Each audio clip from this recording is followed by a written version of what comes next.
Catherine Bernardo kakatapos lang ng kanyang birthday celebration na ginanap sa Palawan at dinaluhan ito ng kanyang mga malalapit na kaibigan.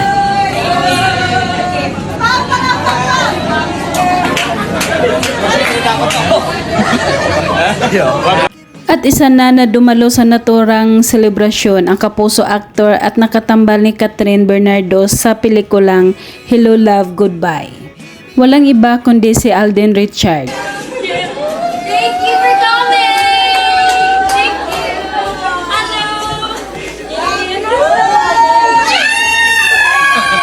At pagkabalik nga ni Catherine Bernardo sa Manila, binigyan naman siya ng surprise birthday celebration ng kanyang glam team kasama si Alden Richard.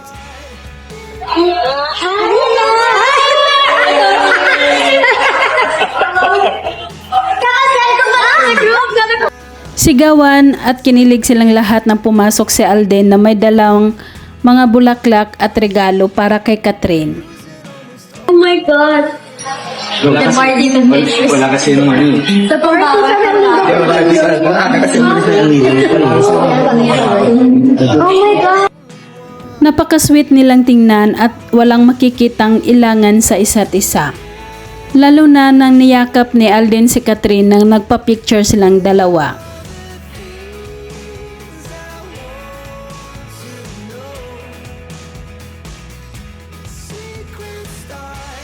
Sa pagpasok ni Catherine sa venue kung saan naganap ang surprise celebration, makikitang nagulat nga ito at tawang-tawa siya.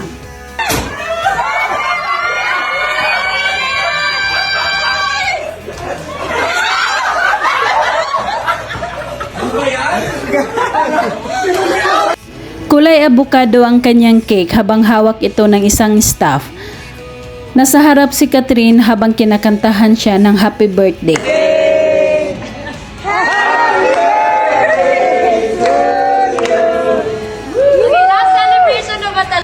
Bago i-blow ang kandila, nagpapasalamat muna siya sa lahat ng mga kanyang glam team at kaibigan na nandoon.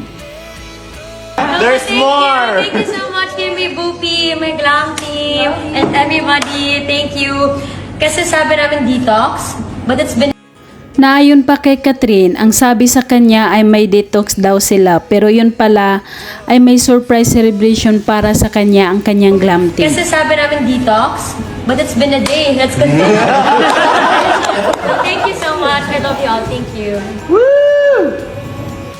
Tumulong sa pag-cheer sina Alden at Catherine para sa mami ni Kat na binigyan ng maliit na baso ng alak.